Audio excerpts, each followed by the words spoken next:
PNTL continua a investigação do caso Skimming Call Center, que acontece e a área Tibar.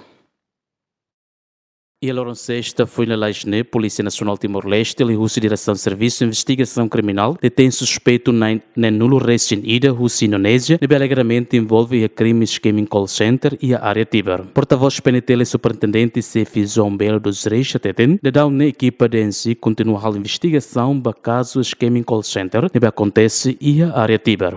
Skimming Call Center, que bahasa Indonesia dan pusat penipuan online, ne centro ida nebem criminoso sira halo hodi habosok lança informação no propaganda sira hodi habosok ema nebe neba ita detecta kata que ema sira raun lubukira nya função ne onsama ema beneficiar sira hodi lança informação sira para sira bele tenta atu bosok ema nebe ita processo de investigação se lao hela espera kata kambeletan delegação competência do Ministério Público atu continua Bukatuir no investiga caso se firma. Sirene autor sirnebe autoridade Cambodia desmantela nação, mas sir halai mai halo fale operação internacional. Kusis ita mas halo trekking basirnya viagem.